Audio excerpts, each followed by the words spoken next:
Welcome to the Mid-Mo Nerd Show. I'm Gary from Extremicon. I'm Oprah Winfrey. You never give us free gifts, though. I do too. I give you guys free comics. I'm Matt from the Mandalorians, the best comic book store in town. We have our special guest Jed, because Dakota's not here. Dakota. Yep, Jed from Goofy Goblins, Goods and Games. He's the goofiest of the goblins with the goods and games. Please bear with us. We're all tired, and we're going to have that same usual awkward 10 minutes of silence where we try to figure out what to talk about. Oh, I'm going to shoot it off right off the bat. Never mind. Gary's going to get it today. Okay, tonight, Beetlejuice premiere. We're going to be up at Rolla at the Regal Theater. I'm going to be dressed as Beetlejuice. I've been working on it for the last month trying to get this stuff down, so hopefully it comes out really good. You come out and see us. We're going to be giving out free stickers and comics. See, he does give out free stuff. You're welcome. Then tomorrow we're going to be in the park at Patriot Day, and I've heard a rumor that Snoopy's going to show up. So definitely be out there for that. And then another, 3 weeks from now, we're going to have Extremicon with our guest Melanie Kahn Bravner. She's from she actually did Lucy off of the Peanuts. Greg Peters, he did the artwork for Animaniacs, Pinky and the Brain, Dilbert, House of Mouse, and You're on the notes, Gary. I know. Rugrats. There we go. So don't look at me like I should know. I'm not awake yet. And then we'll have Rick Stasi. He did artwork for DC, Marvel, and Disney. He worked on things like Batman. I actually got the Batman book from Matt today that he's going to be signing for me. The Batman Annual from 1989 with the pretty snow cover. Yeah, so he's going to be there signing stuff. He's actually going to be doing covers, and he's going to do artwork there. So it's nice. And also Greg Peters is going to do artwork there. He does characters, believe it or not. Nice. We had no character artists for the last 4 years we've been doing it. On our 5th year, we got 2 character artists. So there you go. We've been wanting stuff like that. It's happened from the very beginning. And with that being said, we may have a special announcement after Extremicon, which will, if it works right, we'll be blowing up Extremicon like never before. It's definitely not that Gary's Batman. You've never seen Gary and Batman in the same room, but he's not Batman. So we definitely got a lot of exciting stuff going on. And, I mean, definitely come down to Extremicon. Make sure you bring a non-perishable item because we're going to be giving food to the food bank. We're also going to have TNR there, which is a non-kill shelter. They're very good. They actually took care of a herd of feral cats we had moving through our neighborhood, and just they will come in if you have like just wild animals or just feral animals that are just like cats who are invasive. They fixed them all. They clip their ears to let you know they're fixed, and they take back off. Yeah, they're really great. They're going to be doing a pet cosplay contest there. Nice. So bring your pet by, take a picture. They're going to do their part after Extremicon. It'll be online where you actually get a prize from them. But we also are going to give away prizes at Extremicon for the pets, and we'll do our pick at the end of the weekend too. I think Sunday we'll have the final pick in if we have the pictures throughout the week. If not, we'll go ahead and do it on Saturday. Speaking of pets, if you guys can hear movement in the background, we have a new member of the Mandalorians, Riley, the little puppy, who's currently destroying everything she can get her teeth on. Available at the Mandalorians. Yeah. She does just as good as Jed about tearing things up and leaving it all over my floor. What? And speaking of tearing things up and doing it all over my floor, Jed, don't you have something to talk about? Yes. On October 11th and on October 18th, we'll be running an event at the Mandalorians for a game called Gaslands. It is a Mad Max Death Race style vehicle tabletop skirmish game where you convert Hot Wheels cars and Matchbox cars into the models, the minis. For those who don't understand the conversion, basically you take little bits and bobs and pieces and weaponry and you attach them to the cars. You can beat them up and attach all sorts of fun things like that. And on the tabletop, you go and fight, roll dice, and blow things up and have a good time. The October 11th is going to be the day that we will be building the cars. The 18th is when we'll be playing the actual game, depending upon how fast people work on the cars and all of that. On the 11th, we may do an introductory game, go over rules and stuff like that. It's going to be a $10 entry fee, which is going to cover you getting a car and at the Mandalorians, and it'll cover you 5 cars off our open cars on the shelves. If you want to buy any other cars, that's on you. But the $10 entry, we have a whole bunch of open Hot Wheels on our shelves that you get to pretty much pick 5 from that you can just tear up and do what you want with. Yep. Say the Goofy Goblins, we will be covering, the accessories and tools and all of that. If you already have a Gaslands car that you already made, you can bring that over on the 18th and play. Say, we're still learning the system. We got a good idea on how it plays. During the event, there are some rules that we've changed or implemented. We'll cover those more on that day. But October 11th and 18th is when we'll be doing that. So yeah, if you ever played like a tabletop skirmish game like X-Wing or Marvel Crisis Protocol or or Star Wars Shatterpoint, and then like a video game wise, if you ever played Twisted Metal or any Demolition Derby, congratulations, they just had a kid. Yep. Yeah, pretty Mazel much. tov. I see Gary trying to put in his calendar over there. I was seeing what day it was on, so I can see if I can make it. Oh, is that a podcast day? One of them is Nice. If on not, the 18th. That's so if you wanted to, you can come over early that week and we can just build you one on the weekend. Also, just throwing this out there, we'll be at Uranus on October 31st, giving out candy, and we have yet to figure out what cosplay we are. But I'm going to give you a little hint. We're either going to be doing Nightmare Before Christmas, Beetlejuice, because I'm already dressing for that today. Might as well be ready for that. Right. Or Addams Family. Ooh. Yeah. I'm just saying though, we are PG-13. You can't talk about anuses. Uranus is a planet, sir. Well, That happens to make fudge around here. That is Uranus. Uranus. It's all on how you say it. Tomato.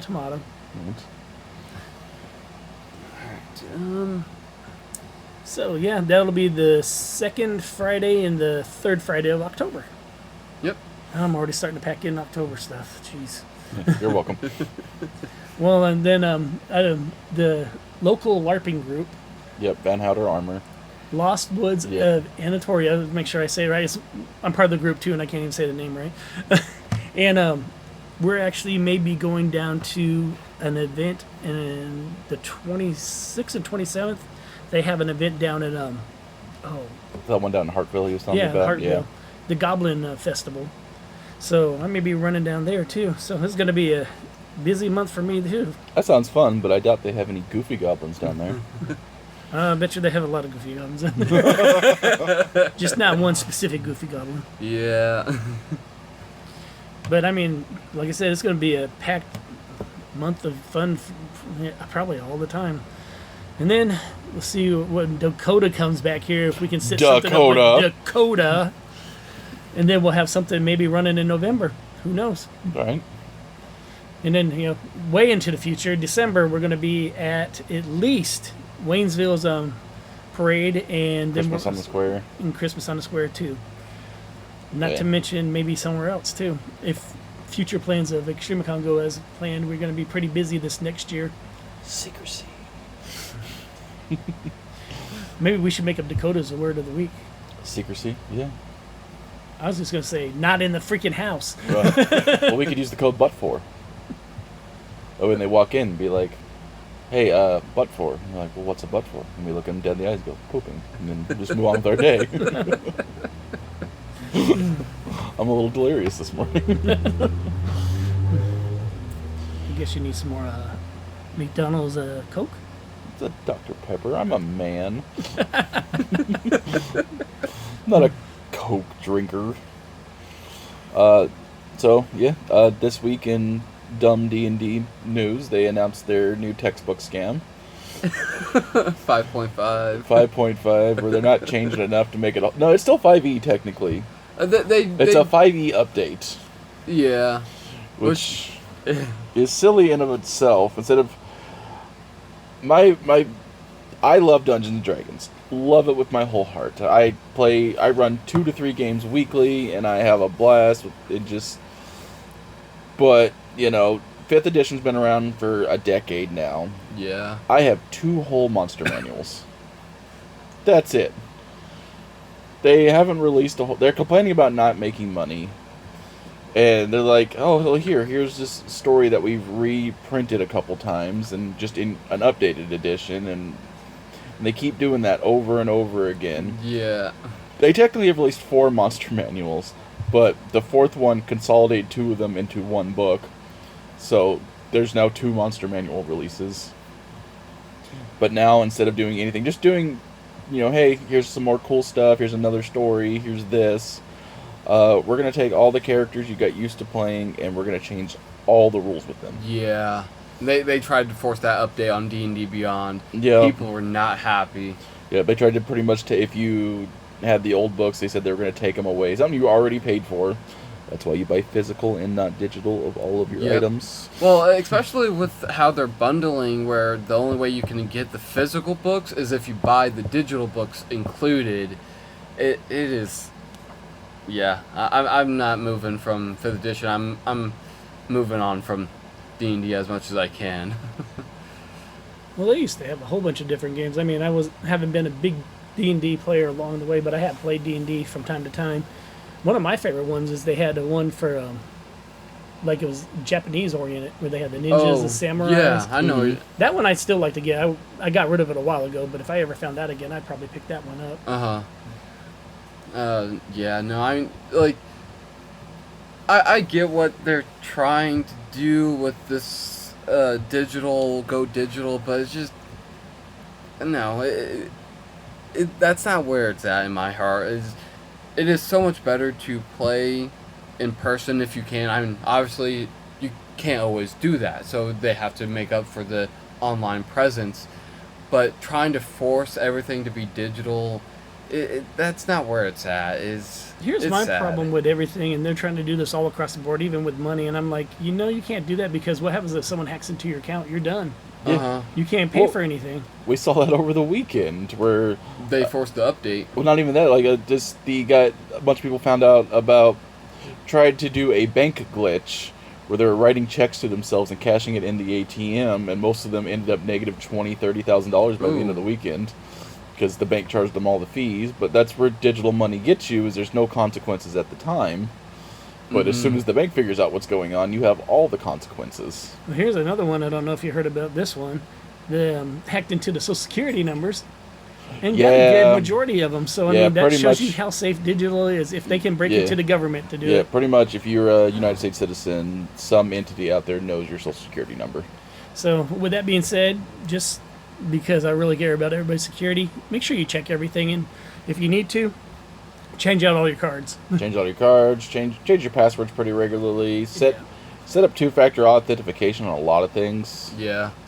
If you have a lot of money, or you're just worried about it, make sure your bank only lets, if you're going to take a large amount out or make a large purchase, make sure your bank only lets you do that in person. Well, yeah, that, or like I do, my bank. One thing I like about my small town bank is they know who I am. They know my voice on the phone. Yep. And when I talk to them, I was like, hey, if I'm making a big purchase, then I tell them ahead of time, like plane tickets.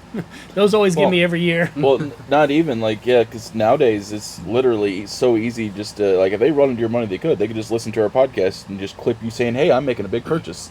Yeah. Well, I mean, but my bank usually asks questions, too. That's fair. It's not just, oh, hey, but they ask me questions about stuff, and there's verification there. Yep. Yeah. My bank's been told if I don't do it in person, it's not me, because we starting a new business this year. I'm pretty much taking shots in the dark and signing up for distributors and everything else.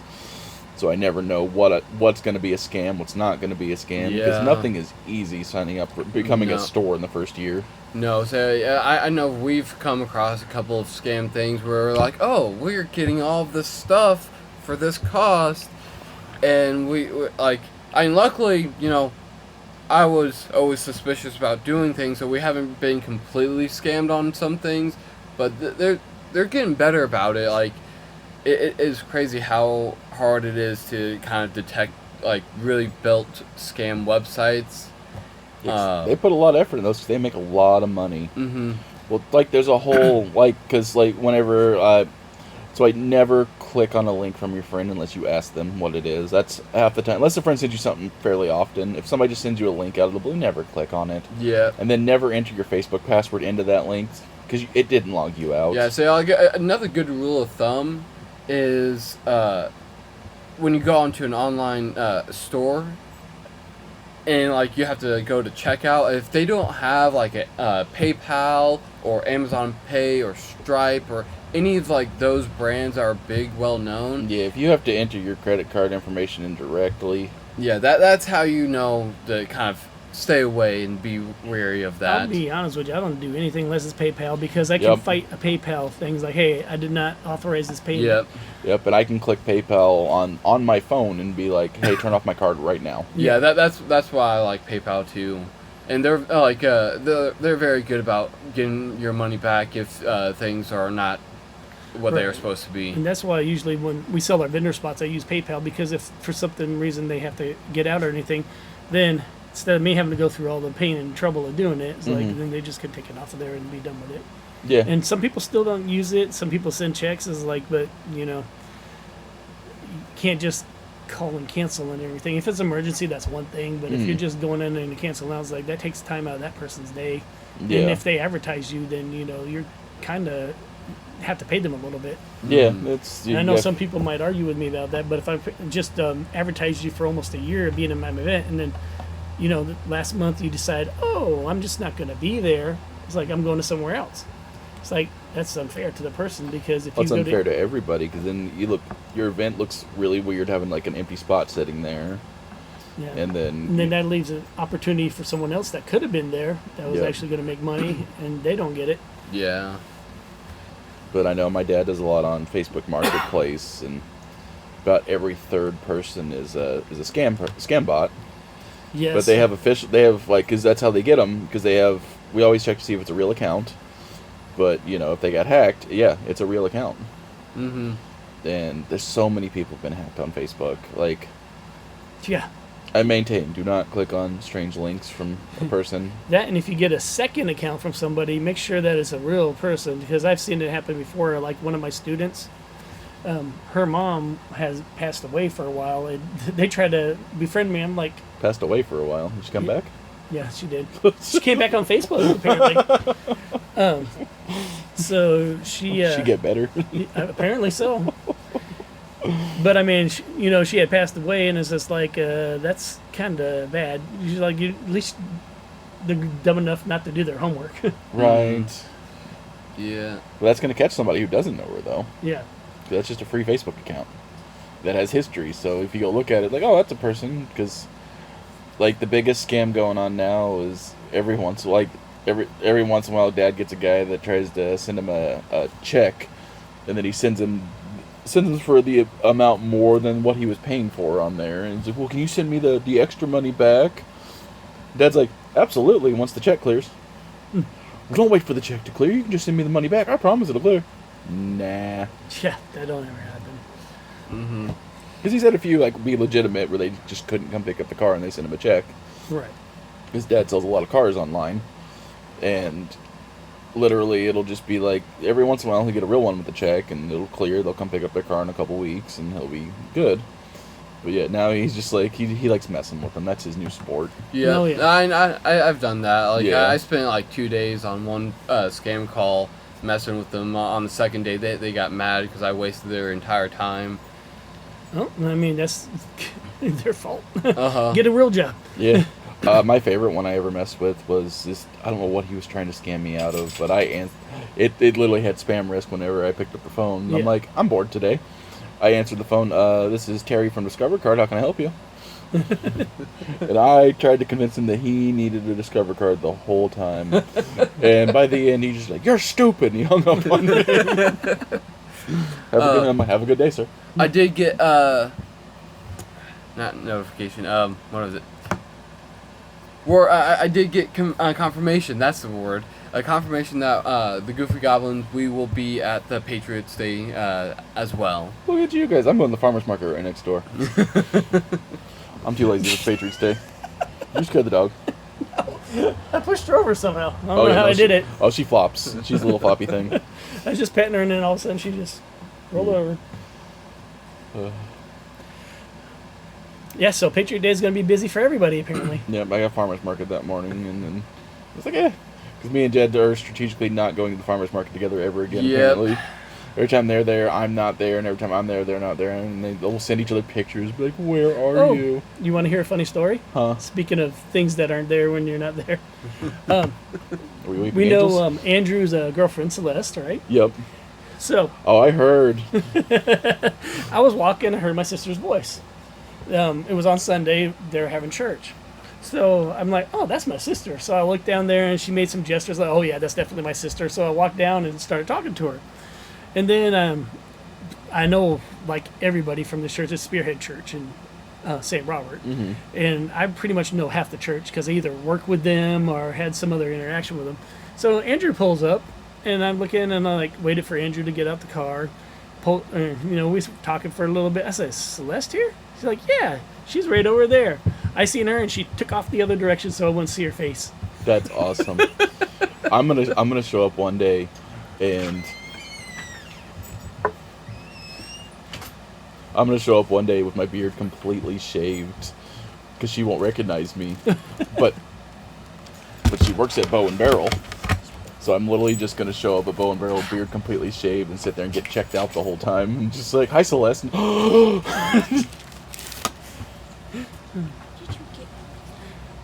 Maybe we should all go to Bow and Barrel. It would be funny. She works less than a mile up the road from here. Look, yes, we are located less than a mile from Bow and Barrel. That is less than a mile. Less than a mile. If you go to Bow and Barrel, come buy some comics. Get a gun, get a comic. Less than a mile. Less than a mile. Oh, first appearance of the wife on the podcast. and I'm leaving. Now it's going to skedoodle away. Are you taking the doggy? I have groceries to carry in. Fair, okay. So, that'll be later. That is groceries at Mandalorians. So That's come and eat. Less than a mile. Yep, I lost where we were at. We were having slapstick at Mandalorians. Yep. Let's see, first we had the dog roll over when you touched her. And then the wife smacked her face on the chair. Yep, that was pretty good. Hey. Oh, now she's wondering. Yeah, now she wants to know where Mom went. So, with that being said, I'll switch over to the other subject I want to talk about. I watched some animes this weekend. Or this week. It's the weekend now. Eskai Cheat Magician. It's about two high schoolers that, do the normal thing. They get carried over to another dimension. Old truck cone. Yeah. And it's Rin Azama, which is voiced by Lizzie Freeman, who's been in a lot of stuff lately, like within the last 4 or 5 years. And Tachi Nishimura, voiced by Griffin Patu. I did not see much on him. But they're transported to another dimension. They're trained to fight off the demon army, which is like almost normal now plot. Yeah, that's like the basic plot in an anime. And he was a summoner, has got great power, and then she controls 4 elements. I watched 12 out of 13 episodes. They were all dubbed, and it's action oriented. So if you like action packed and kind of a Dungeons and Dragons thing, you definitely like that one. Because I'm not one of the people that can go slow plots and do the slice of life thing like Dakota. I'm in his chair. Yeah, Code Stepsister at BK Games. Code Stepsister. So the other one I watched is Failure Frame. I became the strongest and annihilate everything with low-level spells. I love anime names. I love that anime tongue names. twister. Plot is, hey, guess what? The high school class got summoned to another world. An entire classroom versus one truck. Truck Coon strikes again. The goddess Vicious has all these people come in. She has them check the thing, which is the crystal ball, of course, because they check all their stats on the crystal ball, too. Because, they all have stats now. And that's a weird trope. One of them he was a Class E, which kind of sounds like another one that's really popular. But he only has his name is Mamoru Toka, and his stats only allow him to have paralyzed, sleep, and poison, and he's got like the lowest stats of all of her, and he's not interested in her. So she is so nice. She sends him to a maze full of creatures that are trying to kill him, Fair enough. and he survives it because his low-level spells. He just keeps on working on it, and he kills them one at a time, and then eventually he levels up pretty quick because he's doing all the killing real fast. And he survives it, gets out, and guess what he wants to do? He wants to get back at the goddess. So he's doing adventures and collecting people, and he's going to go back. This one is not in dub, it's only subtitled, but I mean, it's still worth watching. Yeah. I won't watch it because I don't read my cartoons, but go on, Gary. I got glasses on to read it now. Yeah. Then Matt, this how one, could you call them cartoons? They're cartoons. they're Japanese cartoons. Yes, they're still cartoons, though. Which have been around for a long time, whether you know it or not, since the 60s. Yeah. So, some of my favorite ones are I hate that they're retro, but they're retro ones now, like Cowboy Bebop and Ghost in the Shell. And Evangelion. And Dragon Ball. I'm still not a big fan of Dragon Ball. I enjoy Dragon Ball Z. I try so hard with Dragon Ball Super. But Dragon Ball was not something I watched as a kid, and it's very weird to watch nowadays. Like, I must say, there's too much naked children in that show. like I know that some people's thing is to see Goku's dangle, but I don't want to turn it on to see Goku's dangle. But I'm just like, what? Yeah, it is not like the only ones I find funny are the Red Ribbon Army because it's silly. With that being said, one of these days I'd like to bring Stephanie Denali, the voice of young Goku, and go on to the show. Young Gohan's amazing. He's really cool. I will still never get behind young Goku. Even when they did it in Dragon Ball GT. Just You remember was that? terrible. Yeah. It wasn't good until like halfway through the series. When they introduced Super 17, and that's Yes. when Goku went Super Saiyan 4. Yeah, Super Saiyan 4. That's when it GT got good. Like before that though, it was just Dragon Ball to me, and I was a little bored. Yeah. And Trunks is one of my favorite characters. He's a main character, and I'm still bored. But then it's like, oh, he went Super Saiyan 4. Like one of my favorite moments my two favorite moments in anime are both by the same voice actor, Christopher Sabat, Vegeta and All Might. But one was Vegeta literally, not in GT. He had a good moment in GT. His moment, it was whenever he blew up Majin Buu in Dragon Ball Z, if you've seen that far. Oh, yeah. Just I'll crush you and throw you into the wind, and then nothing happened. But it was still an epic moment. And then GT, when he just kind of leans over to Goku, and he's just like, we need to fuse. What? We need to fuse, you imbecile. He is going to kill us. Let me swallow my pride. I'm like, wow, it took old Vegeta to get character development. Well, what's funny about that is I actually got a connection to possibly bring him into a show if things proceed as I hope they Sabat? do. I got connections. It's funny how you build these over time. I know. That's why I go to all these freaking cons. I need to start. It's not just about goofing off and promoting Extremicon. It's Right. about getting connections. He voices like 4 or 5 of my favorite anime characters. Yeah. know. Like we were talking to Chris, it's networking, making connections. That is the biggest thing. Networking and making connections is a full-time job, especially when Yes. you're in the nerd community. Mm-hmm. Oh gosh, yes I know. Yeah. The third one I watched, to get back on subject a little bit. I'm the villainess, so I'm taming the final boss. The main character is Aylin Lawrence. She voiced... Oh, I guess I don't know who voiced her. But her fiance breaks up with her, so she goes out with his Demon Lord brother. It could not catch my interest, but it is dubbed, and if you like the slice of life type things like Dakota, then definitely, it'd be something you'd want to watch. And that's my anime input for this week. Gary and his anime hour. Well, I'm putting it out there. I mean, it's good. Say another good one, and they're getting a second season in October. Is I'm gonna mispronounce the name. Shangula Frontier. Bless you, Jed. Yeah. Bless you. Is that the one with the bird head guy? Yeah. Okay. I started watching that. Say, unfortunately, because of all the syllables, I cannot do my R's and my L's. I cannot do that very well. Oh, is it Shangri-La? Yeah. Yeah. Okay.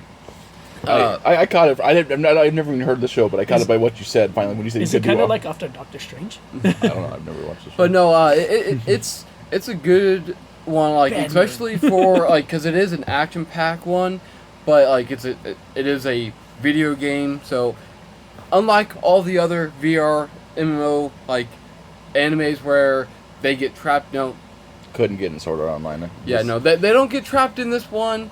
There's a lot of trash talk for like video game, so it is awesome how they brought in like the trash talk from like actual video games and stuff like that. But like there's a nice story, and honestly, if they could ever make that into a game, like I enjoy the concept of it being where you can have like a lot of unique encounters in the thing that once someone uses that encounter, it will never happen again.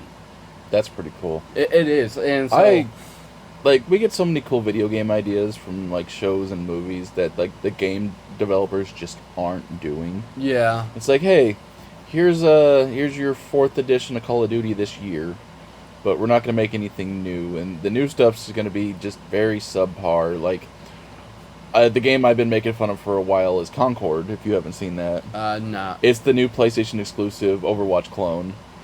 But it definitely felt like it was a click by the numbers. We're going to be the Guardians of the Galaxy Kmart edition. If you saw them, it is so bad. And I was just like, hey, Could you describe what Kmart is to some of our newer followers? It's so Kmart is Walmart at home. Yeah, Yep. That is the technicality nowadays. It looked like the Guardian. It looks like, hey mom, can we get the Guardians of the Galaxy? No, we have the Guardians of the Galaxy at home. And it was not cool. And I just kept laughing at it every time I saw it, and I kept going through it, and because there's already a solid game that's free to play called Overwatch that does the same thing, and they're like, hey, we're gonna charge $40 for this. yeah, no, yeah. And then it's been out less than like 2 weeks, and I believe PlayStation's already delisted it. it's No Man's Sky all over again. Well, okay, they had a great comeback though. They had a great comeback, but they still should have released a finished game. Okay, so the thing about that is it was not on the developers; it was who the developers were partnered with. And they had a terrible hype man. Yeah, so they were very much pushing, and Sean Murray, the creator of No Man's Sky, he knew that it was not, like, the game was not ready. But they were being pushed into it, and so... AAA studios are terrible. Yeah. Like, we haven't had a good Pokemon game in generations because Nintendo just keeps... And well, never will, because they're still the top-selling games of all time. Mm-hmm. But they're releasing unfinished games every single time they come out. It's like, and they don't have to finish them now because they make their money, because... I'm guilty of it. I bought the Pokemon game. I put 400 hours in that game because I enjoyed it, but I'm like, this is a buggy mess. Yeah. I couldn't dream of being the biggest multimedia franchise in the world and releasing a game in this condition. Well, like, in the No Man's Sky community, there's a bunch of memes where, people are yelling at Sean Murray for not putting any... Because what he does is he calls them updates, but basically what he does is he makes bug patches, and then in the bug patches he puts in a DLC type update into it, so it's free. And everyone's like, dude, you're wasting a bunch of money, you could be doing this. And so everyone's like, oh, there goes Sean Murray flipping, giving the middle finger to everyone, all the other people who charge their DLCs. It's like Baldur's Gate as well. It's like literally like the Baldur's Gate developers, which, if Gary, you don't know, that is the D&D game. Oh yeah, I know what Baldur's Gate is. But I probably haven't seen any editions since the first one that came out. I think last year we got 3, but it's billions of hours of content if you play through it all. And even developers told them, you can't release that much in a game for this price, and that's just not responsible. And it became one of the bigger selling games of all time, which is even funnier, the fact that good old Wizards of the Coast that own D&D fired the creative team behind it. Yep. So they didn't have to pay them any more royalties. When I say I love D&D, but I hate the parent company, if you guys didn't also hear about the controversy, they fired a bunch of people over Christmas last year. And that was they were doing really good. Yeah. And then they fired everyone. And okay, I'm going to go into a little skeptic, little my thoughts on it. Jed's putting on tinfoil hat. I'm here for it. Yep. So my thoughts is the people that he fired were the people who were the ones against him. They were not yes men, and so they like, okay, we're gonna fire you guys now. And like we have like the controversy's over. Everything seems to die down. Now we can fire you. Right, and it's weird too because it's like, why before Christmas? Yeah. Why? Like, hey, let them know in December. Like, And hey, we're gonna have to let you guys go in January. Yeah, and the thing of it is, it was... If he truly couldn't afford to pay them. But then that backfired spectacularly because he's like, yeah, we just can't afford to pay them. He took a $9 million bonus for Christmas. Yep. Yeah, I don't get that. Yeah, no, because Yeah. the thing of it is, when we say fired a bunch of people, it's not like a handful. Like, I think It was like 10% of their company. yeah. So It was a was lot before Mhm. Christmas. Thinking 10% of the company. How many people were in the company? Probably 1,000,000, 100,000, a lot. like, It's a big- I think like at least 1,000 people or something like that Wizards is a solid sized company. Yeah, I figured. because they're also owned by Hasbro too. Yep. But no, like one of the things that they did. That was just not the right move, but like one of the things that they used to do, and this was before Chris Cox became the person now running it, is so they would actually have like fans write in stories and content for the game, and then they would give them the royalties and all that other stuff, and then they'd release the content as a module or like a short story or whatever they deemed it to be. And now they don't do that anymore, and like their content that they release is not as good as some of the fan ones. And like people are like, look, in this book you can have like 50 spells. I'm over exaggerating, mind you, but like 50 spells and 3 new feats and 2 new races and classes, and you'll get a Wizards of the Coast book and they'll add 1 new feat and 2 spells and no races. You're not over exaggerating though, Jed, because I literally went over the weekend and I bought 2 different books. It was that new book I was selling, not the new book, but the newest monster manual from D&D, the Mordenkainen's Multiverse of Monsters. It was the consolidation of 2 books. It has like 300 to 400 monsters in it. When you said that, just kind of interrupt you right now. Sorry if I messed Yeah. you up. Like, remind me of Ghostbusters there for a minute. When he's talking about the book that he has for the reference. Oh god, yeah. For the No, tower I am and all that. I am absolutely Ray from Ghostbusters. That dude, Dan Aykroyd's character is my boy. That is my level of nerdery. But no, and literally, like, I bought that. I'm like, oh, this is cool. Then I spent $20 from the actual retailer. That, like, I didn't even get like a used copy. I bought it from Kobold Press, and got a Tome of Foes with 400 monsters in it. Mm-hmm. And several of the monsters in the D&D book were like reskins and reshoots and just like several different variants of the same thing. The Tome of Foes is like 400 very unique monsters. Yeah. And they have 4 of those books already.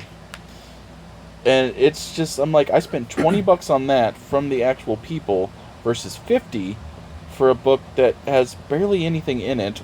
The only thing I bought it for was for the subclasses it came with, because as much as I made fun of the Pathfinder 3.5 guys of only playing that version of D&D and not jumping onto the new version, Mm-hmm. I finally understand what they're talking about. Yeah. Because it's the textbook scam. Yeah, I say like because they're increasing the cost of for Wizards of the Coast, mind you, their players' handbooks. Like they're trying to make it so that the only way you can get their books, from the last I heard, I don't know if they changed it, is they're trying to get it. They're trying to sell the books through them. They don't have any distributors or anything like that. From the last time I had seen something like that, but like one of the things is in the 5.5 book, the 2024 edition, they don't have a character sheet in it. If you want an actual physical character sheet, you have to go to their website and pay $20. I don't know if that's for one sheet or for a pack. I'm assuming for a pack, but it's like why not just release the PDF like the other one? Like, I like having my character sheet, like right there, so I can. Well, it's mess like with it. I have a lot of my guys play on D&D Beyond in my groups, and it's so funny because I always like tell them like, hey, pencil and paper works amazingly. And then they had there's always at least one point in one of our sessions, at least one or two of them have to wait for the character sheet to load. Have to go try to find their thing. I'm like, you know what doesn't have to load, guys? What? Pencil and paper. well, like one of my favorite things that I saw was when they did the when they were forcing the update. Their whole thing is, oh well, you know, we have to do this because we can't host two separate things. Roll20 announced, hey guys, we have the 2014 and 2024 character sheets to let you guys know we have both of them. Yeah, hosted separately. Oh, Wizards is so weird because, like I said, I'm finishing my first thought before I jump into my second thought. Is like I'm pretty much collecting the core 5e books because I enjoyed 5e. I had a blast with it. It was a good system. They just didn't update. Like I can get third party content that updated it a buttload. Yeah. And I'm going to do all that. I'm going to get a nice setup, and then that's what I'm going to run for probably the foreseeable future. Because now, like, even Wizards, when they also release Magic the Gathering, it's the same company. Yep. And there's no MSRP on the Magic cards. They make retailers decide that now. That's so weird. So that way they can't get complained at for how much they're charging for their cardboard. Because, like, when you walk into a store and you see a two 100-card commander decks, same deck size boxes, same everything comes in them, same amount of content, same exact amount of content. Yep. One is $40 and one is $100. I don't know about you guys, but that seems like a scam to me. Yeah. Well, like, because it took the exact same amount of money to print one box and the other box. And everybody like, and then Wizards is like, oh, well, this box is worth more because it has higher printed cards in it. You guys printed the cards on cardboard. Yeah.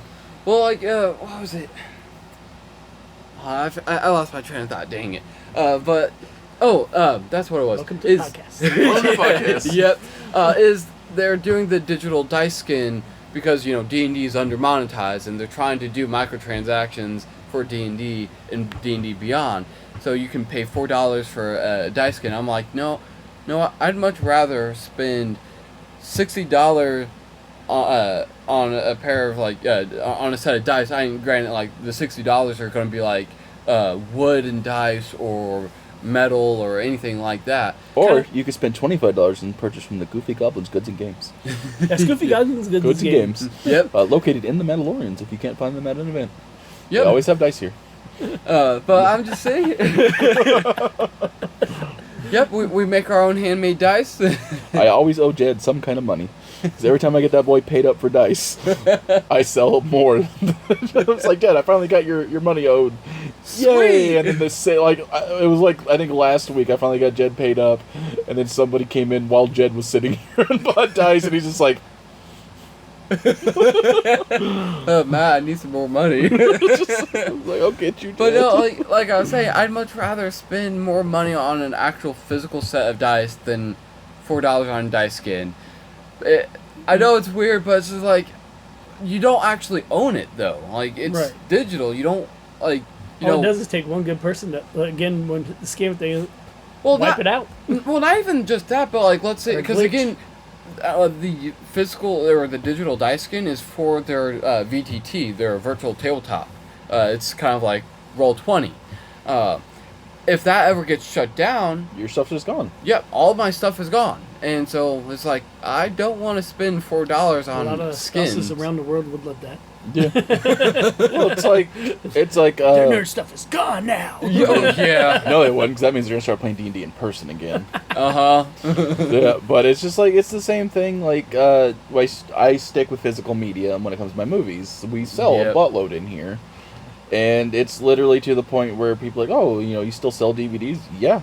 Because you haven't had it yet where you purchase an entire series on something and then that company loses the rights to that. Yep. And they just take away something you paid for. Yep.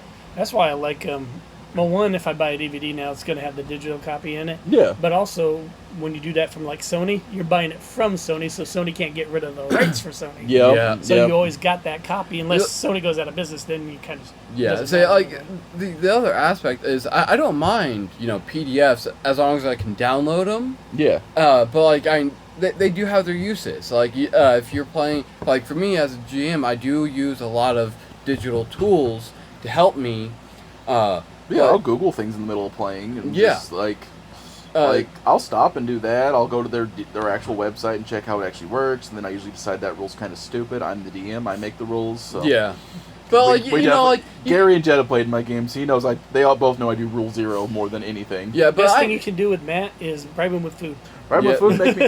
I am the DM. If you bribe me with food and you make me laugh, you can do whatever you want at the table. See, for me, I like. We won't talk about Gary's exploits because that's past PG-13. See, for me, Hey, we always had fun. We did. I want to get that started back up again at some point. No, for me, I do enjoy like looking up the rules to see the idea and the logic behind it, like what they're trying to go for, and then I use that as a baseline of. I do too, but I'm like, that's stupid. I'm like, okay, okay, this one does make a little bit more sense, but it needs a little more tweaked. All right, let me help you out with that. Like one recent ruling on that I did is the polymorph spell. You're wasting a 4th level spell slot, and it says you can only transform into beasts of an equal or lower CR rating of your level. And I'm just like, well, that's stupid. Mm-hmm. Because it's so I let my player just do. I'm like. It's like, well, can I turn into a dragon? Absolutely. See, for me, what I do with that ruling is, depending upon the creature, I'll make them have a Constitution saving throw. Yeah. Or Wisdom saving throw, not Con. Wisdom saving throw to see if they can actually maintain their sanity. Like, if they're a low level and they want to transform into a dragon, I'm like, all right, roll a Wisdom saving throw to see if you even remain. You're conscious and you can actually control. Like if they succeed, then they have it. Yeah, it was literally they're level 10. It's a CR 9 dragon. So it's even one level lower than their CR. So I was like, you know what? Go. You've seen it before. They have a whole backstory where they help save a dragon. Because the current campaign I'm running they are heroes. They got all the way to level 10. I let them have whatever they wanted up. They can pick whatever magic items because Jed knows I want stupid characters. Yeah. And they are heroes. I'm like, then it's so funny because they keep asking me, like, you sure we can have all this? I'm like, yeah, you've adventured for 10 levels. You have everything you've accrued across your adventure. If you want to say, like, you are the hero of the realm, you have all the wealth, go for it. That's more for me to take away from you whenever you... But there's also more big stompy things I can throw at you. So go ahead, turn into a dragon. Because you've also now upset because they were able to turn into a young dragon. I'm just like... You've also now upset the adult dragon that was in the area. Yeah, see, like, for me, my gaming group, I've been running D&D every Tuesday for about, like, I think 4, maybe more years for this game group. And, we've been through a lot of different campaigns and stories. But, like, going on to the, like, D&D thing, I'm going to bridge this into what I've been working on, and that's... touched a little bit more on it last podcast I was on, and that was I'm creating my own tabletop game or a role-playing game because again I was looking for my own system to play, but like there's a lot of crunchy rule systems, and I'm like, I want something light but still have that roll a bunch of dice, and so like I couldn't really find anything where it was simple and easy to use, so I started designing my own, and what it's turned into is Dakota said it best, it's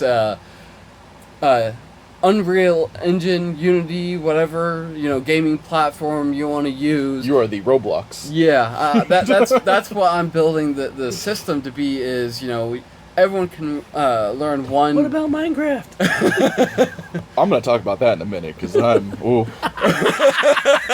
Would there be a certain movie you want to talk about? Oh, yeah. Thank you for that, Gary. Once Jed finishes his thought. But no, like, so the idea is you can fit in, like, you'll learn the system, the rules, and then you can make your own worlds and realms and ideas. So it's not going to have any lore, it's just going to be an engine that you can transform into however you want, with it being simple and easy to understand. Matt's somewhat played the first version of it, and he said that it was a lot of fun. It's real easy. The problem with a lot of like TTRPGs is just they get too crunchy with the rules. Yeah. Especially, it's really hard to teach new players. That's kind of why, like 5e, it's really easy to teach new Yeah, players. it is. Like, you roll a d20, you have these things. It's, you go quickly down the list, and usually they pick it up after a couple sessions. But I've been playing this. Me and Gary have been playing the Star Wars system for what, 2 years now? Yeah. And we still got to check rules half the time and how the dice work. And if we do another session anytime soon, I'm going to have to do it again. Oh, yeah. That's the one system I'm not going to sell my books or my dice, because the dice are expensive nowadays. Yeah. I'm And glad then- I got a lot of them that I did when I did. Yep. And the books are out of print, so, like, the books I have are... Yeah. So I told Dad I think I could probably sell all those for, a car payment. Yeah, no, but like for my game, like it like there's just one roll. You get your pool of dice, you roll them, and there's only 2 symbols on the dice. There's a star symbol for successes and an exclamation mark for fails. If you end up getting more exclamation marks than stars, then you failed. If you get more successes, then you succeed. Damage is based on the stars, So if someone has an armor rating, let's say they have 3, you rolled 3 dice, you rolled 4 dice, 4 successes, you do 1 point of damage to them. Their health is not it's not a massive health pool. It's really easy to die, and you can have high level characters, and they can still be threatened by a D&D terms, a level 2 goblin. A goofy goblin. Yep, a goofiest goblin. Goods and games. So, again, it's a very ambitious project that I've been working on, because it's supposed to cover all the themes. What happens if they get too many negatives? Does anything happen with that? Like recoil? Yeah, recoil, or it's going to be up to the GM's discretion on what happens. That's going to be a critical fail. They may do both a partial success and partial failure. So let's say I get 4 damages, but I get 4 stars and 5 exclamation marks. You'll still do the damage, but upon hitting them and dealing damage, maybe your weapon breaks or it jams or whatever the DM decides. So there's going to be a lot of that where you can succeed at something but still have it fail. Even during let's say you're hacking terminal. Thank you. There's R's and L's. I speak Jed. Yep. Let's say you succeed at it, but you still end up getting more critical fail symbols. Maybe you get the information that you're needing, or you shut it down, but it explodes, or you get notifications, so an alarm system goes off. So it's going to be dynamic on how the GM DM are wanting to run it. So that's the idea of it. Can I go on my Minecraft rant? Yep, Minecraft. Sweet. Now you can have your block of time here. Right. I am going to preface this with, I love Jack Black. I love Jack Black and Jason Momoa immensely. I love Jack Black in School of Rock, Tenacious D. I enjoyed him in video game movies where he played Bowser. He was amazing as Bowser. Yeah. What about Claptrap? I enjoyed him as Claptrap. 'Cause I love that everybody who's never really played the games tried to say that he ruined Claptrap by making him annoying. Unless if you've never played the games, then, because Claptrap was the most annoying character you could ever imagine. Yep. That was his whole point. He was immortal, and he followed you around and poked your buttons. Yep. And then the whole Sounds like a perfect character for Jack Black. absolutely, it's a great Jack Black character. And me and Gary went and saw Borderlands. Great movie. Awful movie, but great movie. It's a great movie if you're a fan of 90s action movies. Yeah. And if you're a Borderlands fan, because nobody who's actually sat down and played all the Borderlands games expected that movie to be Any good. It's going to be 2 hours of fart jokes and explosions. And Yeah. Gary, what was that movie? 2 hours of The fart fart jokes and explosions. Yeah. And which that's a whole other rant I'll get into later about the movie industry right now, because everybody expects every movie to be in-game or The Godfather nowadays. Oh. So if it's not a 10 out of 10, it's a terrible movie. I'm like, the movie's a solid 5, but it's a 5 of fart jokes and explosions that I loved. I'll give it a little bit more than a 5. I mean, it wasn't that bad, but I mean, I went into it expecting it to be kind of a goofy movie. Yeah, I mean, it it had Kevin Hart in it. What were you Yeah, expecting? they had Kevin Hart playing the straight man in that movie. Yeah, you got to think that. And Kate Blanchett looked lovely. I'll say that.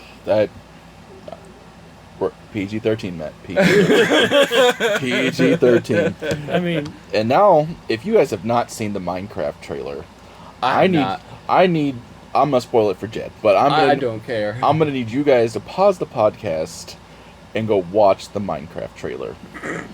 And then when you come back, I'm gonna sit here and talk for a second, just to kind of let everybody either get a chance to pause or not come back. I'm gonna babble for another couple seconds. And it looks great at first. You see the uncanny valley cuboidal creatures. It looks really cool. It's okay, so it's an animated movie. They're awesome. I love it. They're doing and they're space jamming it. Space Jam. Where they're having live action people walk through the Nether portal, because that's totally how the Nether portal works.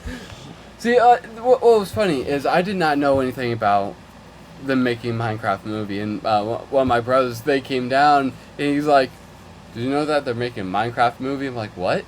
It's like, "No, I've not heard about that." And he's like, "Yeah," and I'm like, "Okay, that seems like it's gonna fail hard." It looks bad. It's either going to be hilarious or it's going to be stupid. Yeah, and I'm leaning on the stupid side, because as soon as I saw Jason Momoa doing Jason Momoa's new shtick where he plays, I don't know what kind of character he's playing, and it's just he's just kind of walking around acting goofy, and I'm like, okay, I love you, Jason Momoa, but what are you doing? I'm Steve. Yeah, I heard about that one. And then we just have Jack Black standing there in a blue shirt, and it's like, okay, what is Jack Black doing here? And he's not dressed up like anything. He has a beard like I do. It's the gray and black beard, long day. It's Jack Black. He is standing there in a blue t-shirt, and he's just standing there. I'm like, okay, hi, I'm Steve. I'm just like, what? Yep, that's what I've been hearing a lot about is, "Hi, I'm Steve." And I wouldn't have any problem with all of this if they were all just cuboidal people. If they all looked like Minecraft people and they just used the people. So you're saying you have problems with brown people? I do have problems with brown people, Gary, all day long. They roll too much.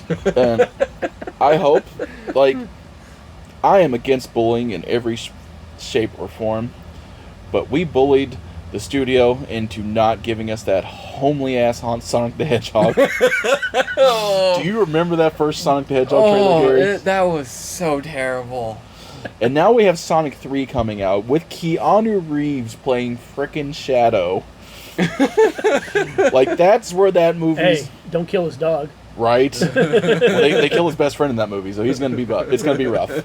But the Sonic the Hedgehog movies are the only movies that Jim Carrey comes out of retirement to come back to. And they have become beloved movies, but it was a terrible, horrifying first design. Yeah, it was. Again, if you have not seen the original Sonic trailer, take this moment to pause the podcast and look at that first Sonic design. Have you seen Knuckles yet? He looks great. Oh, the show? The show, yeah. Yeah, it looks silly, but it looks like a fun silly. I mean, it's a good family show. Yeah. Is what it is. Another one that needs to get bullied is the new Lilo and Stitch movie, the live action. That one is terrifying. I didn't even hear about that one. Yeah, it is. Stitch looks bad. Stitch looks like original Sonic. Yep. Does he look like a crack addict? A little bit. Yeah. For you guys to get the full impact of this, I need you to watch the Minecraft trailer. I need you to watch look up the original Sonic trailer when it came out, and now look up the Stitch design for the live action movie. Oh gosh, I'm gonna have to do this right now. He's gonna look up the Stitch right now. I am looking at Lilo and Stitch. But I don't understand why Disney remakes their perfect like Lilo and Stitch is one of the few perfect movies out there. Now, some of their stuff, I like the live action. I know a lot of people didn't like the Mulan, but the Mulan was actually good because they changed it up just a little bit. Yeah, there's there used to be this I've seen him. He old looks so B-rated weird. movie called Critters. He looks like a critter. Well, look at that. We are not funded by Disney or X-Men. That's just an ad in the background. Well, Disney, and X-Men.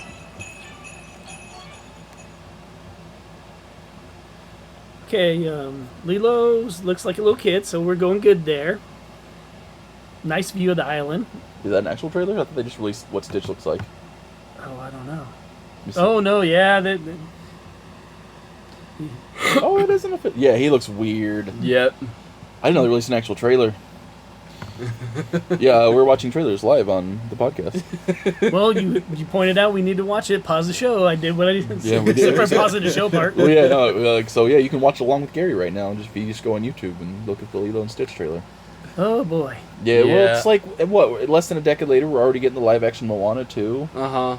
Which is just going to be a rock self-love fest. Okay. Look, I'm not gonna lie. I do not like The Rock in a lot of movies. I do not like how he plays was he characters. one of them persons that was better in The Wrestler than he was in a movie? Looking back on it, he wasn't that. I didn't like his character as a wrestler. I think his character was good in certain parts in his career. He was great as a heel. I love to hate The Rock. Yeah. I think that's where most people like Yeah, The Rock. that's where he was good. When they tried to make him the people's champion and everything else, that was the worst thing they've done with him. When he first came out and they tried his big push and he was the Intercontinental Champion, he's like, he didn't feel it. Well, like, he said he doesn't think the fans felt it. And then he switched to the bad guy. Yeah, and they love to to hate him because he is an unlikable person in real life, so he felt it very real. well, like, what was it? I'm trying to remember something. I don't remember like how it went, but like when The Rock joined in on Hobbs and Shaw and the Fast and Furious movie. Oh God, I am never doing another Fast and the Furious movie. I am sticking everything out with the DC universe. Black Adam is where it's at. He's now in Fast and Furious 10 and 11. No. That's not what I'm talking about. No, in Hobbs and Shaw, like in his contract. Like, That's every movie. He has in a contract he cannot lose. Yeah, but like in the thing of it is. So is Jason. So is Jason Statham and Vin Diesel. Yeah, and Vin Diesel trumps them all because he runs the movie. And so like I was laughing because they're like, okay, well, I don't want to lose. They're like, okay, well, I have rights in. Oh well, I'm Jason, so fuck you. Shit, I'm sorry. Well, there goes our PG rating. No, you get one for the PG-13. You get one. Sorry, Dakota. Jed got to be the first one. That's what happens when you miss a podcast, Dakota. I apologize. That's gonna be the discount code at BK. But moving on quickly, so we don't have to address that anymore. Moving on. Right, but no, it's just like that's such a silly thing in a contract. Is I can't lose a fight. I'm just like it ruins the But movies. that builds your character up if you lose. I mean, yeah, it's majority of us that listen to podcasts, watch movies and stuff, unless you're like super rich, like we've had to fight for something. I mean, yeah, it's everybody likes the underdog story. That's why we like Rocky. Yeah. That's why Rocky made 1,300 movies. Because everybody can visualize themselves in that, maybe not in the boxing ring, but I mean in that similar you situation. lose at least once. But I know what The Rock was trying to do. In his contract, it says he can't lose. Yeah. He was pushing really hard in Black Adam. And as outside of it, like, I'm going to fight Superman. He wanted himself to beat Superman in a fight on the big screen. And that's not going to... It didn't work for Batman, because guess what? That movie flopped. Oh, God, that movie was... They had the potential to have a good movie, and it's nothing against the people that like the movie. But... I have come to enjoy Henry Cavill's Superman the longer it's been, and what that movie could have been had they not... I'm not going to say the director's name, because that has a whole different cult. Yeah. I would rather talk about politics than talk about that director's fan base. Yeah. And my thing is, to me, the best part of the movie is when Wonder Woman came in. Yeah. And then, like, and they Thank you, Gal Gadot. Right. That should have been, like, 4 different movies. Yeah, I think what it is that... They were trying to catch up with the MCU, and then they just quickly fizzled out, because, hey, guys, you did, like, 4 storylines right here. Mm-hmm. Yeah, I think they should have spread it out a little bit. I think it would have been better. Yeah, no, like, agreed. Like, I do enjoy the DC universe a little bit more than Marvel in some aspects. Get out. I'm also a DC fanboy. Get out. I enjoy the DC universe and the X-Men comics. Yeah. Well, with saying that, I do like DC because Superman's one of my favorites. So I love Superman. He's speaking of coming here in October. If you want to start reading new comics for DC, every single DC comic has a jumping on point that's not a reboot or a retcon, but you can start reading from that issue and be caught up. There's a whole jumping on universe event where they're going to have a brand new Superman, Batman, and Wonder Woman, and a brand new Darkseid. Oh, they're taking out Wonder Woman? I don't know if I like No, that. no, it's different. It's DC's doing their own Ultimate Universe, essentially. They're doing okay. their Absolute Universe. See, and I like it when they do stuff like that instead of taking away from the characters they've already built up over the years. And I think that's what a lot of people have problems with is they just cut out the character they've been following forever. Like, a perfect example of a great way to do it is Miles Morales Spider-Man. They took absolutely nothing away from Spider-Man, but they made a new Spider-Man. Because they told that universe Spider-Man story. Yeah. And then they killed him off. And then, like, I think the same issue as his death, we saw Miles Morales. Or, like, I think the issue before they introduced Miles. And then he is just a mainstay. He's one of the few, him and Gwen are one of the few people that came to the main universe and stayed. Yeah. And they did a really great storyline with that to make, the universe grow, but not cut out anything. He's also the star of probably the greatest, I don't even have to say superhero, but the greatest animated movie of all time. Oh, yeah. Like, Into the Spider-Verse is the perfect movie. Oh, Yeah. no. Yeah, even had Nicolas Cage. Yeah. I thought that was, he did a pretty good job on that. I thought it was funny. Yeah. It smells like rain. But yeah, and that's what they're doing with DC right now, is they're starting their Ultimate Universe, essentially. They call it their Absolute Universe. I've ordered a few copies of the all-in one-shot that's going to start off the universe. Because as soon as the absolute power of I was it... just about to ask you, how's that tie in? I only read the one free comic book I got from the Mandalorians. Yep, it is really good. It's got a lot of moving parts right now. And I say that, and it's only got 4 issues. It's only a 4-issue series, and you can have it all read. But it's just, Amanda Waller is a very devious villain, and I love it. Yeah, I enjoy her as both the villain and, kind of like an anti-hero in some sort of, she's pure villain right now. She Uh-huh. has her own version of Brainiac. She has her own version of Batman. See, I love her as a foil. She no matter what, is a great... And the story they're telling with her, where she has depowered the entire Justice League. Well, there isn't a Justice League. We're finally getting her. After almost 2 years, we're getting a Justice League comic back in November. Yeah. Which looks really cool. It's got Dan Mora from the Power Ranger books on the cover art and the main books art, and I love it. Dan Mora is such a good artist if you've never seen his art. Which Power Ranger books did he do? I think the early ones, if I remember right, he did the covers. I'm trying to think. Was it the death of Rita Repulsa before they had I don't remember, Gary. the Green Ranger turning evil? I don't remember, Gary. Because I know for one free comic book day, I got that issue. Yeah. And I happen to have it signed by Carla Perez, who's at Extremicon. Rita Repulsa from there. But no, DC's doing good things and trying to make it new reader friendly. Marvel's trying their best right now, but it's Marvel. Yeah. They got a bunch of jumping on points with the X-Men that have been really good. Like Uncanny X-Men right now by Gail Simone is amazing. Mm-hmm. So going into kind of the movies and TV shows, one of the ones that came out, I thought was really good. I was surprised as Moon Knight. I thought that they did a really good job portraying him and doing it. And, it really took me by surprise that they even went with Moon Knight, because that is a hard character to portray in the movies, especially with their censorship. Because how are you going to handle doing Moon Knight? That's going to be a hard one. And the first episode, people were my father-in-law. He called me up. He was like, what's going on here?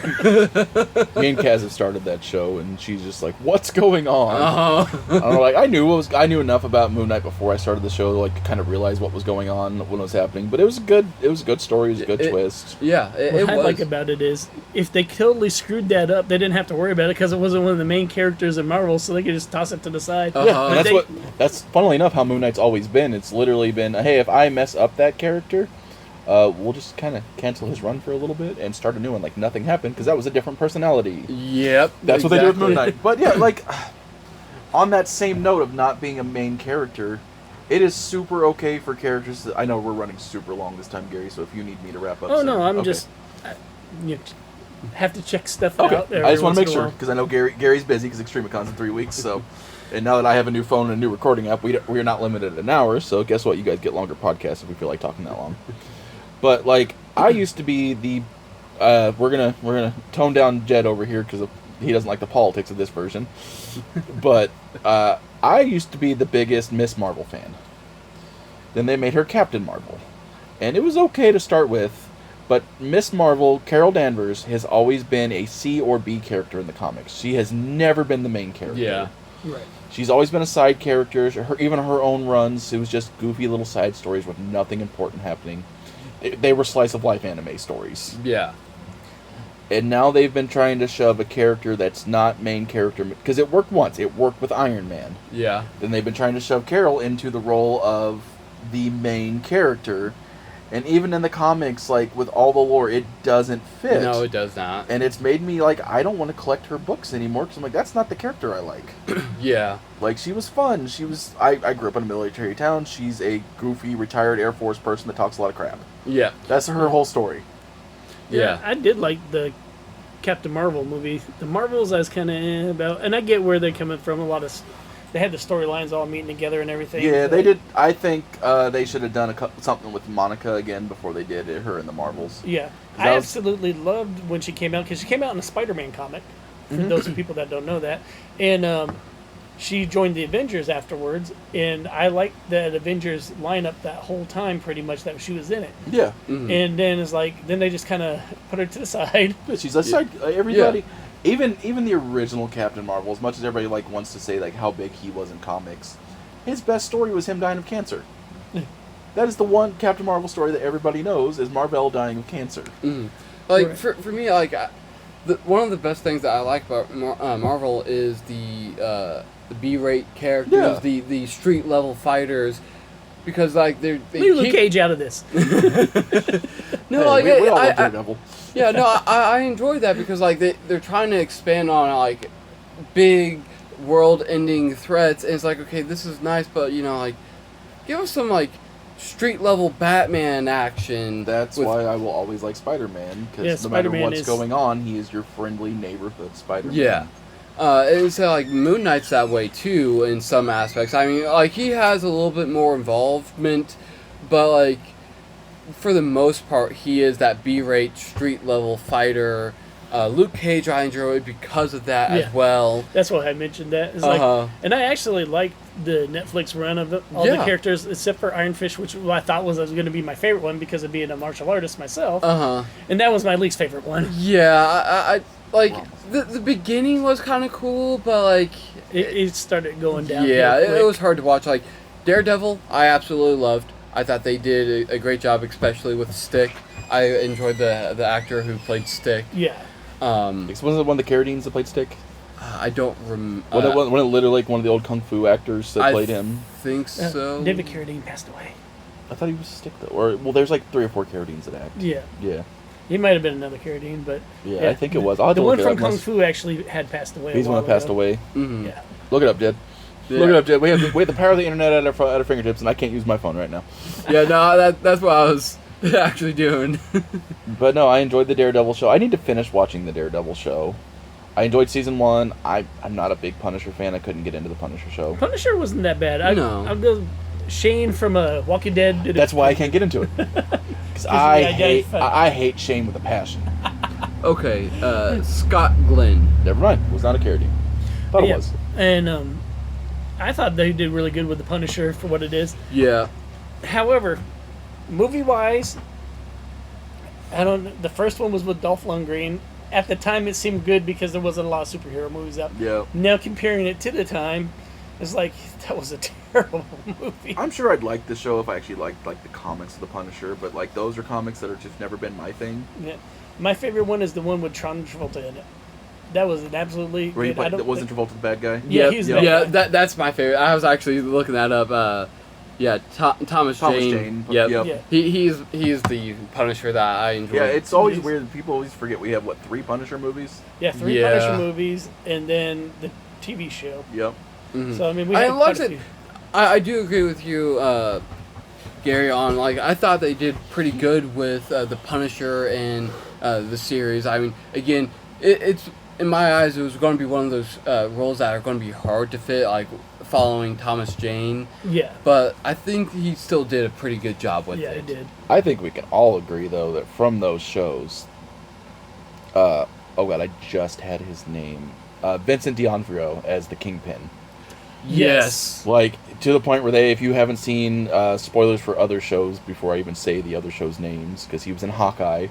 Yes, he Yep. was. Yep, and I was just like, okay, I'm here for this. That actually kind of got me excited. I think he was in the Echo show that I never watched. Yeah, he was in the Echo.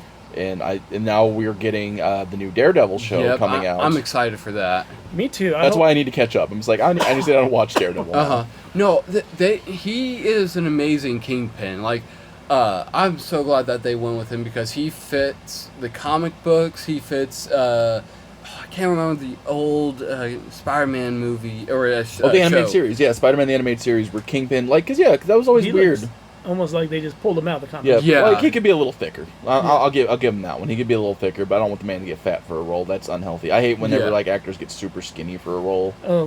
Like when the guy who played Black Panther, Yeah, they were accused, he was losing weight because he had cancer, and like they treated him so they bad. treated him so bad for losing the weight. I hope everybody that treated him terribly doesn't sleep good at night. And I mean, when I first heard it, I was like, what if he's just trying to lose weight for a role?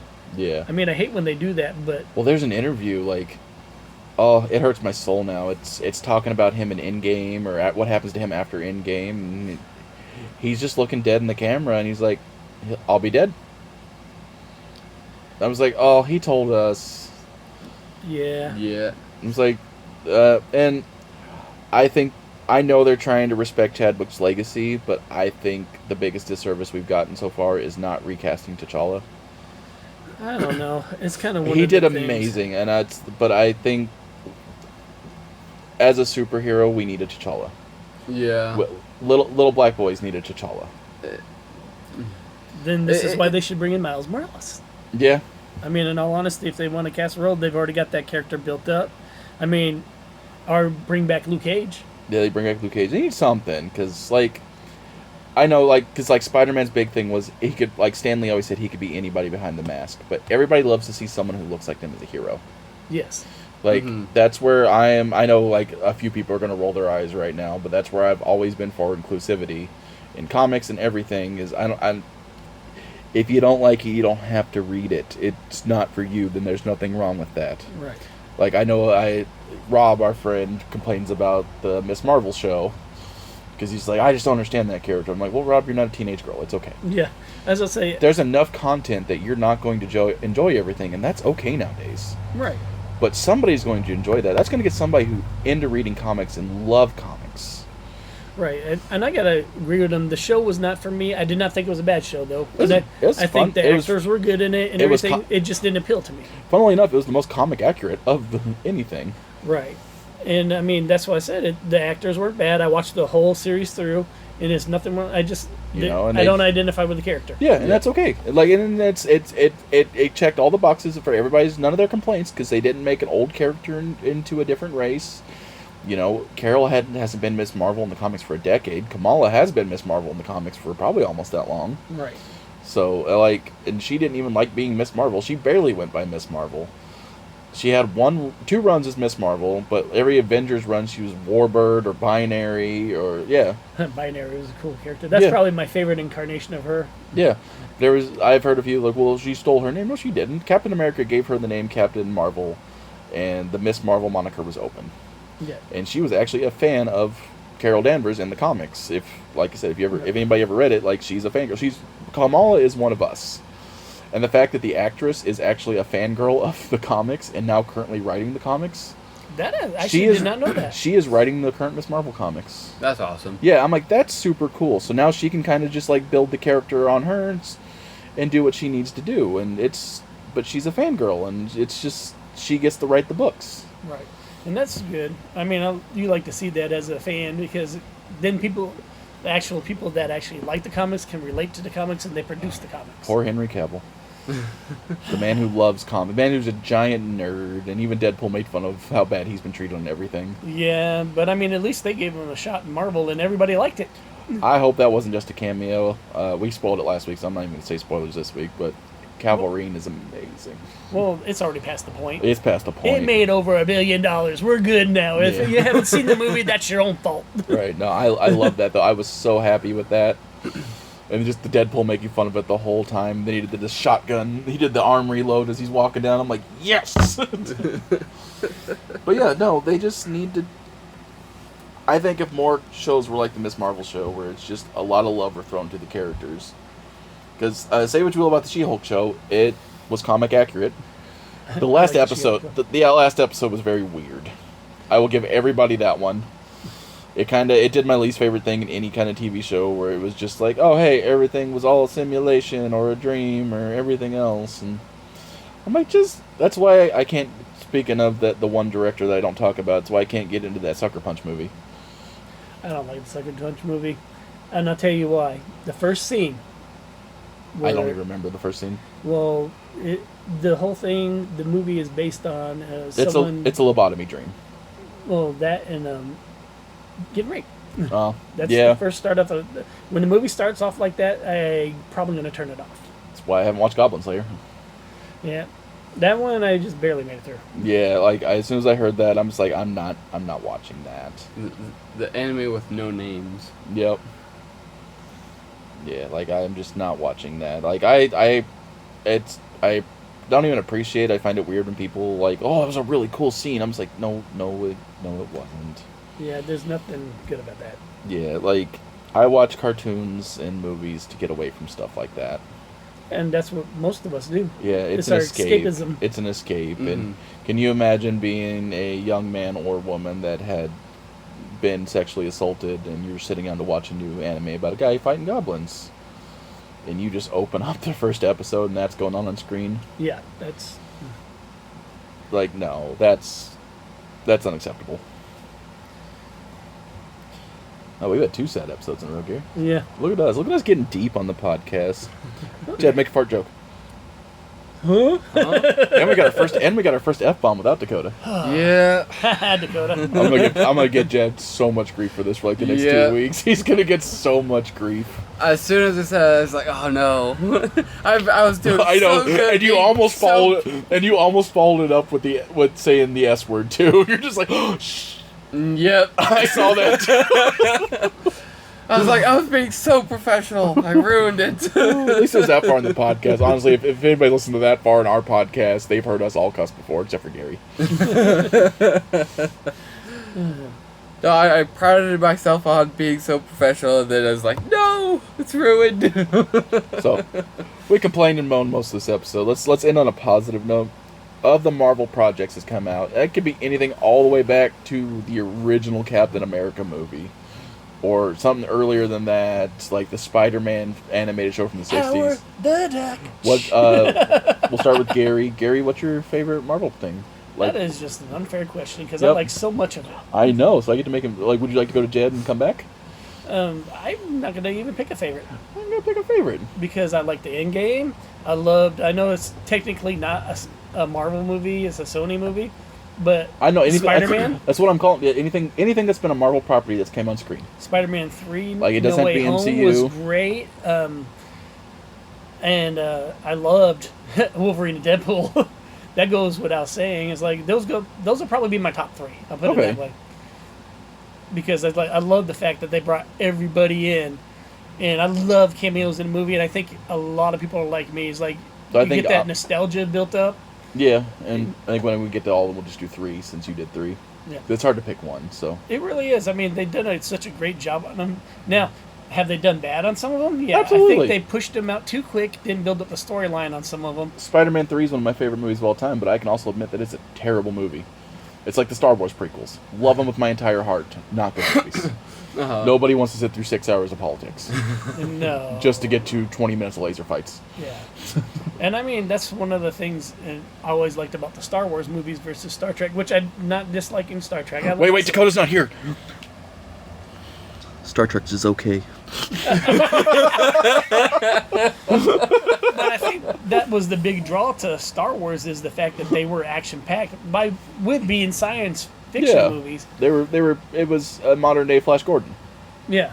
And I mean, that was my appeal to it. I mean, plus there was droids, there's, Yeah. pretty much samurais there, even though they kind of subcoded it a little bit. We had our second gay on-screen couple with R2 and C-3PO. I don't care. Like if they actually came out and said they were gay and people try to get outraged about that, I'm just like, you've not seen the movies. I'm calling it here first. Those two were a couple. If you've ever met a gay couple, I'm nodding my head dramatically. I don't know. They're two robots. Not in disguise, but we'll live with them. I was like, you don't get to even comment on robots being in love. You can't say that as much as a Transformers fanboy as you are. I'm sure there's been several Transformer love stories. Some of them don't even make sense. I'm sure there's been several. All right. I just mentioned the original series with Power Glide fell in love with the girl. I'm like, how's that even possible? Or Sea Spray with the alien girl that transformed because they went into a lake. Yeah, a lot of spoilers about the original G1 if you haven't seen it. Oh, I love yeah, it. those ones are just like... But that's when everybody thought innocently. They didn't think nothing of it. Yeah, like, two of my favorite things of all time is original Transformers and original G.I. Joe, just how cheesy they are. Oh, God, they're so cheesy. If and you some want, of the storylines don't even match the storylines. if you want a good laugh for a solid couple of hours, you sit down and watch the original G.I. Joe movie. And you just watch Cobra Commander slowly turn into a snake the whole time. And it's so stupid. It is. And they're just screaming, Cobra la la la la, just the whole time. Like, my buddy Ross sat me down to watch that movie. He's like, Matt, if you enjoy this, if you enjoy the cheesiness of the movies, you're going to love this. All right, Jed?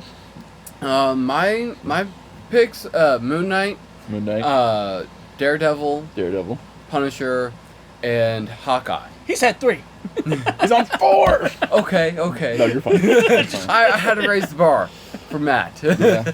But honestly, I enjoyed those ones. Again, the street level, I enjoyed. Hawkeye, I very much enjoyed because of all of, like, you gotta see all of the damages and all of the stuff that he's went through over the course of the years of him being in the Avengers. So that one was really cool. It's the story they tried to tell in Batman vs Superman, but they actually did it good in Hawkeye. Yeah, and again, I mean, the Kingpin being in there, I enjoyed that cameo. So those are my picks. Okay. My top 3, it's going to be Spider-Man No Way Home, because that was just good. Yeah. I went in that movie without getting spoiled, and just, like, I teared up like a baby, because, well, my second pick is going to be Spider-Man 1 with Tobey Maguire. Because that movie's weird, and I love it.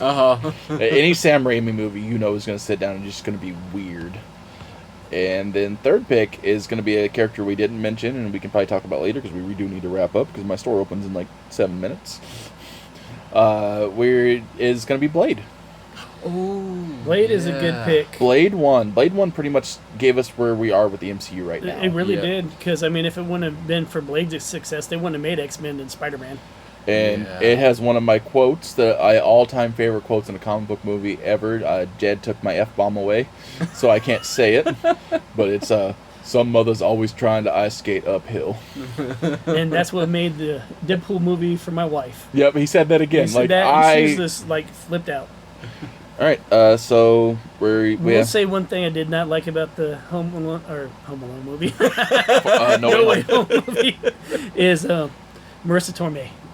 Had a crush on her forever. I hadn't seen her character watching her die. Yeah, I was like, that sucks. I'm sitting next to Andrew in theater. As soon as the words left her mouth, with great power, I'm like, she dead. Yeah. Andrew's like, what? No. I'm like, she dead, Andrew. She dead. I'm like, and just like you can see everybody around me just like getting mad. I'm like, I haven't seen it. I just know when that movie leaves anybody in Spider-Man's last mouth, they're dying. Like, they are dead. So, to wrap it up here, we have a podcast in 2 weeks, then a podcast in another week. We'll have 3 in a row. Pretty much close, because we're going to be having the one at the end of the month is going to have the living legend, Melanie Conbravener, the voice of Lucy on it. Yep, we're going to do a live one, Extremicon, so... It'll be the first live one we've ever done. We're going to stream it too, I believe. Yes, we are going to be streaming. Okay, so we're going to do a live stream, we're going to record it, or it's going to be on the podcast, so In 2 weeks, you're pretty much going to get 3 weeks of hearing our pretty voices. Where can they go to see the live stream? And hopefully not the F-bomb.